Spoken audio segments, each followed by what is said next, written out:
Joe, can I ask you a dumb question? Why do we say this is the most important budget if they're likely gone in the next 12 months? I guess it's just their last chance, right? It's like, if you're going to try and win the election, this has to be a killer moment. That's a quite good question for the show. Okay. That's our open. There you go. There you go. Were you recording? Yeah. Summer's always recording. Very good answer.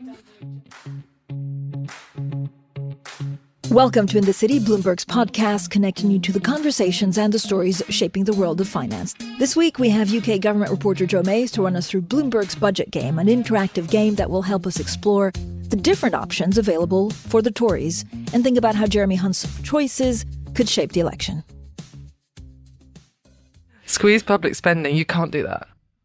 Okay, no change. Finally, Allegra, we have like our own UK Wordle. Yeah, exactly. Let's play the budget Cut game. the basic rate by 1 percentage point, I don't think.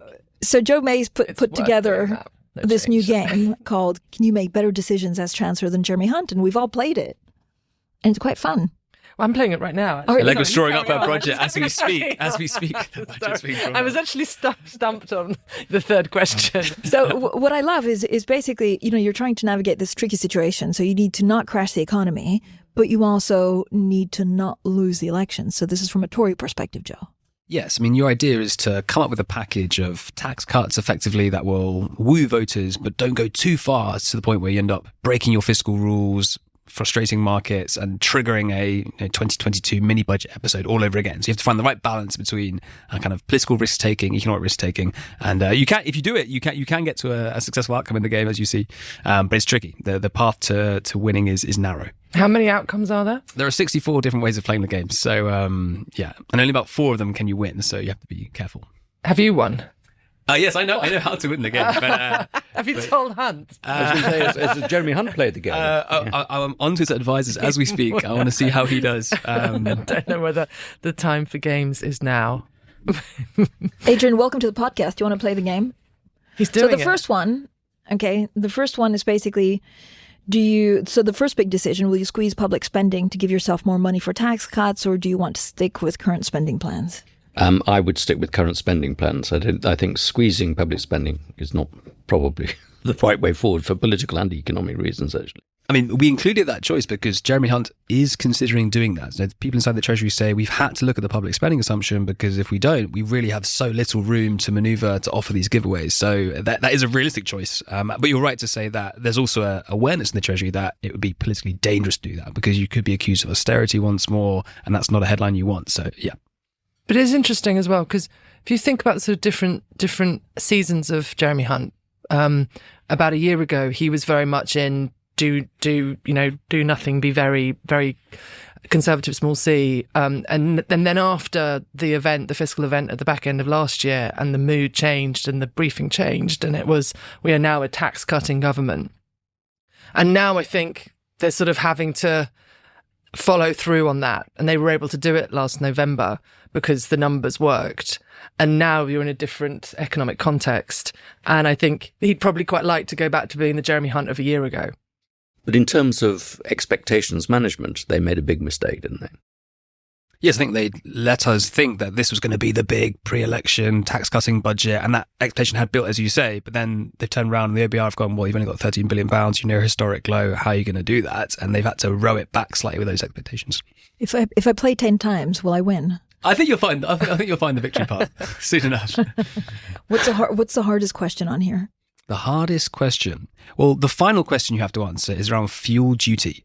And that's tricky because it costs a lot to keep fuel duty where it's at. Because the Chancellors since 2011 have frozen fuel duty. They've not let it rise with inflation. And there's also a 5p temporary cut to fuel duty that will expire in March. So the Chancellor has to decide, am I going to let that happen? Am I going to let fuel duty go up on my watch? It costs him about £6 billion to maintain that fuel duty freeze. That's almost half the headroom you start with, right? So you can see why that's a big pressure he has to respond to. So if you get that choice wrong, you're likely to annoy motorists. So be careful with fuel duty. I mean, inheritance tax. There's also an option to abolish inheritance tax, which basically would also cut £7 billion of headroom. It's a very expensive measure. And that's why I think that's unlikely. I think it's unlikely the Chancellor would abolish inheritance tax because it's politically contentious as well. Does your game manage to get the kind of different complexions of you within parties? Because you have, depending on the kind of factions in the 5 and 6 and 7 families, however many families we're up to now. But for the listeners that gloriously don't know what we're talking about, this is the idea that there's these 5 families within the Conservative Party of different perspectives on what they're doing now and what they'll do in the future. But some of them are, as you say, some of them are inheritance tax is the problem, our voters want it removing, but then others, probably more red wall Tories, are you do that and you immediately signal that you are not a party that is serious about mass appeal. Yeah, we try to offer the full panoply of tax cuts that the Conservative Party is asking for. So in the game, you have income tax, national insurance, stamp duties in the game as well. That's an important measure that a lot of more centrist MPs want to see action on, to show we're helping aspirational people want to get on the property ladder. Inheritance tax is there. I'd say fuel duty is there. The public spending choice is there as well. And again, that's one where some would like to see public spending reduced to fund tax cuts. Others say, no, we can't do that. So yeah, we tried to capture that. Do you think there's a real consideration in the Conservative Party that they might win the election? I think they have to keep believing that themselves, and that's what they tell themselves, I imagine, regularly within Number 10. And indeed, there's a directive inside Number 10, which is do not work here if you do not think we can do this. And if you have that negative outlook, just leave now, because we have to believe. So they tell themselves that. I think they do. There's like a 1% thought in their head which just says, no, we've seen a story in the past where things can go well for us, like a John Major style outcome, or a Cameron in 2015, where you're kind of written off, but it just comes together at the last moment for you.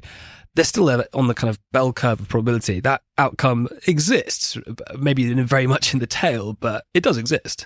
But the game might be higher than 1%. I mean, indeed. I'm being far too pessimistic. It might be 2.5. Exactly, even higher than that, perhaps. I tried to do what's right for the economy, and the game really tries to also. I mean, you have to, take into account that you're trying to win the election. A disaster, it tells me. The party wanted you to deliver headline-grabbing giveaways. You've delivered the opposite. So the point is that it's a tough year for them. Tough gig. Yeah, you can't just sit on your hands and do what the OBR or do what all the economists would like you to do, which is keep the headroom at £20 billion, and the MPs won't be happy with that, I think. What in your game is the easiest way to crash the economy? The easiest way to crash the economy is to not give yourself any more fiscal headroom. So stick with the 13 billion and then just cut all the taxes. So if you were to cut income tax, cut national insurance, you then end up blowing out your fiscal headroom. You break your fiscal rule by a large margin. Your borrowing goes sky high, and then you crash the markets. Yeah. But is there a question around do all that but consult the OBR versus do all that but don't consult the OBR? Because that latter branch on the decision tree was what Liz trusted. That was, in the end, we ended up thinking, didn't we, that it was, not saying she could have got away with those tax cuts, but it was tax cuts plus no referee looking at the numbers. Yeah, perhaps I should have added that as choice button. Check your measures with the OBR. What do they think? And don't sack your senior civil servants. Yeah. Indeed, that as well. Sadly, you cannot choose those in the game, but maybe next budget we'll add in those. Joe, I mean, there's been a lot of hints of what we could see in the budget. What are you expecting? I think personal tax cuts are going to happen. So there's going to be either an income tax cut or a national insurance tax cut, maybe even both, of at least 1 percentage point of income tax. Hunt and Sunak would like to do more. I mean, they say themselves they'd like to do, say, 2p of income tax cut, but they're waiting to see how the numbers land. That's the big thing to expect. But there'll be other stuff around the sides, perhaps help on housing. Talk about 99% mortgages. That could come. In the world of the city, we have the British ISA, which you Fran, talks with the Chancellor about. That's very likely to come as well. Potentially reforms around the lifetime ISA. The Chancellor's looking at pension funds, how to encourage them to invest more in the UK equity markets. So reforms there. But no, the big thing to look out for is those personal tax cuts. I think that's right. I think one of the things that we tend to think about Hunt is that he's on the left of the party because he's relatively socially liberal and who's anti-Brexit. But when it comes to things like tax cut, he's actually pretty much a small government conservative. He's a Thatcherite, of course, as Sunak is. So that would be their instinct. They're not the levelling up wing of the party. They're very much, let's cut the state. Let's let the free market operate as much as possible. Let money fructify in the pockets of the people and that sort of thing. So I think that you're right about that prediction. But it's tricky for him and them because it isn't obvious at the moment with public attitudes what they are that necessarily tax cuts are where people are at. But I think they think it's the right thing to do for conservatively the economy. And so certainly for yes, they are, you're right, intellectually they went into politics to cut taxes and to let people make decisions with their own money. Both Rishi Sunak and Jeremy Hunt, that's true. But there's this blend at the moment where it could backfire. How much is the right amount to give people their own money back for them to think it's worth it versus that sense of a crumbling public realm where people are fed up with the fact that, when they take their mum to hospital, it's miserable. And that is the sort of, it's almost unknowable how people would react to, yes, you get another few £100 back, which is not nothing.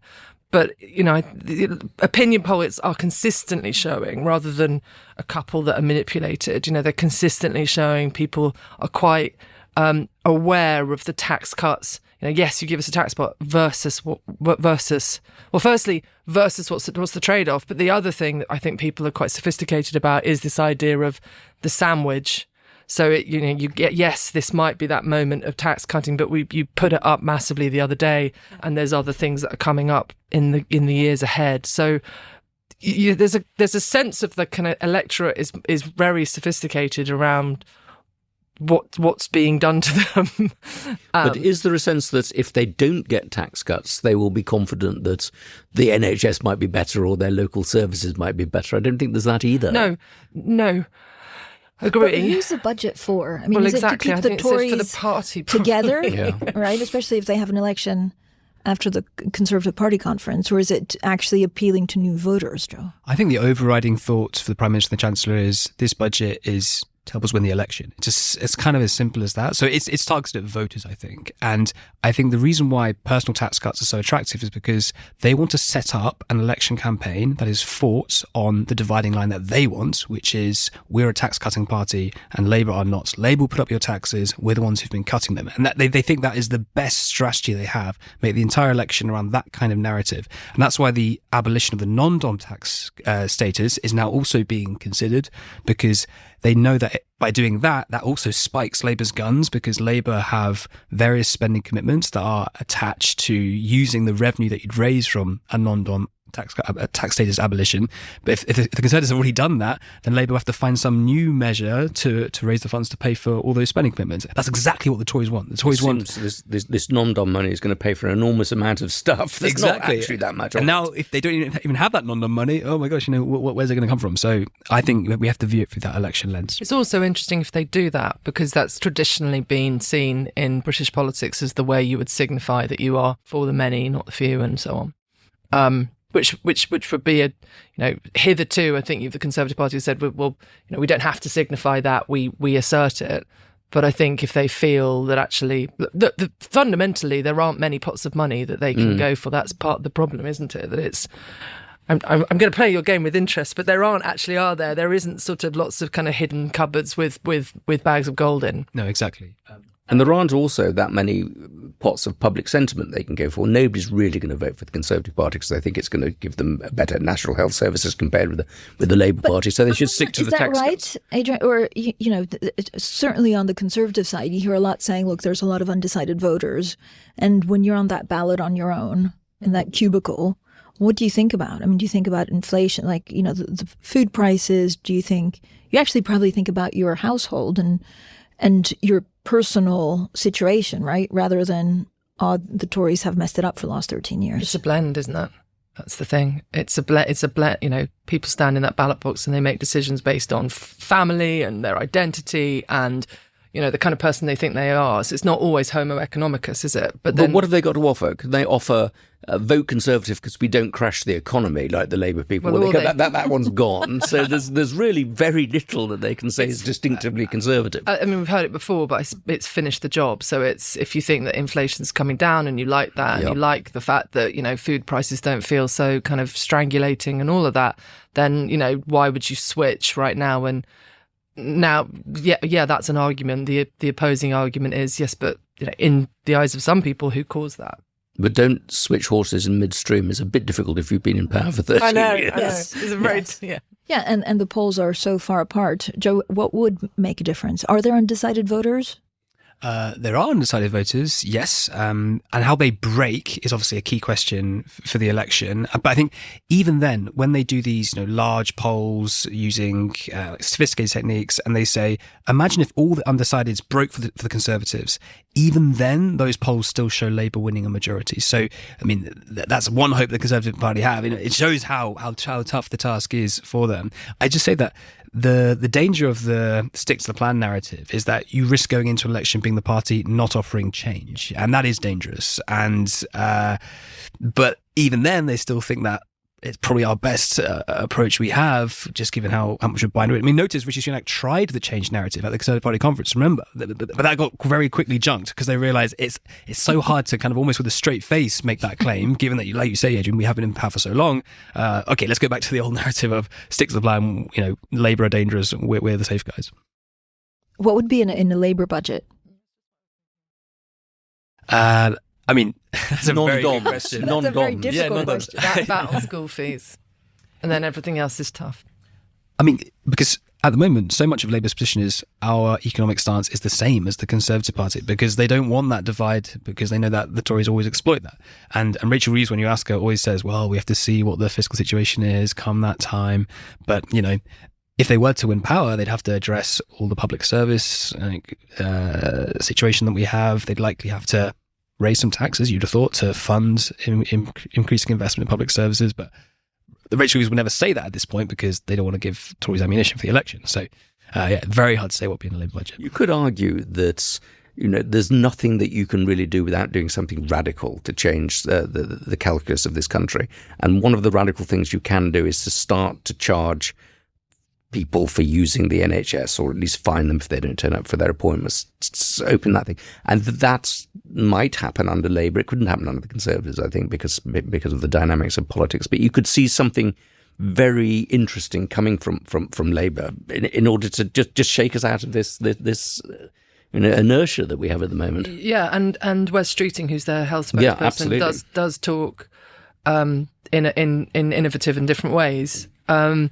Just the question will be how quickly you go from the sort of Conservative infighting to Labour infighting, where they've tried to do something radical, which, as you said, suggests they need to do, and maybe only they can do. And then, what did the unions say? What does the left say? What do Corbynistas say?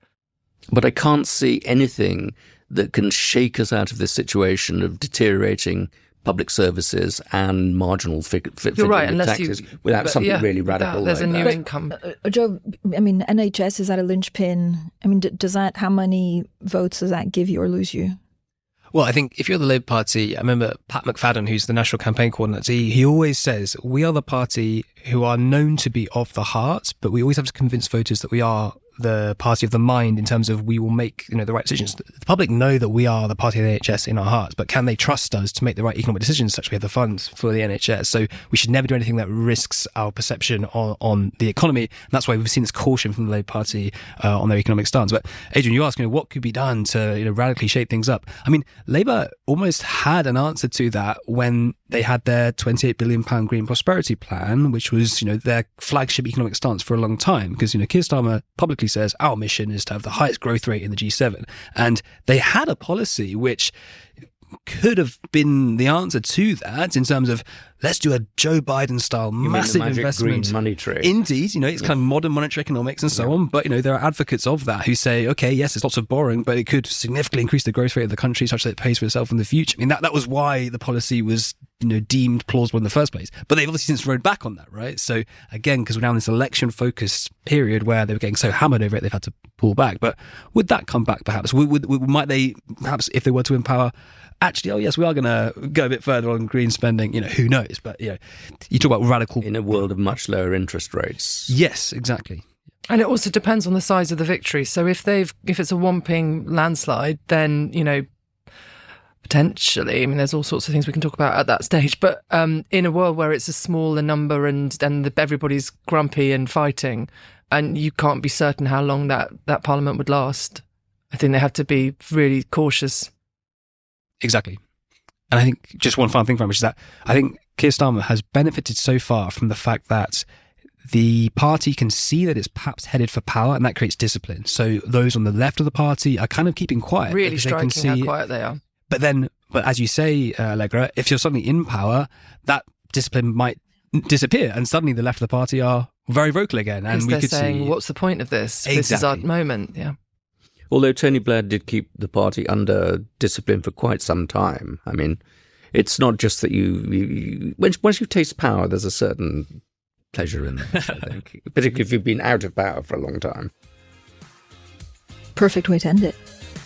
Joe, thank you. Cool. Thanks, guys. This episode was hosted by me, Francine Lacqua, with Allegra Stratton and Adrian Wooldridge. It was produced by Summer Sadi and Tiffany Choi. Special thanks to Joe Mace.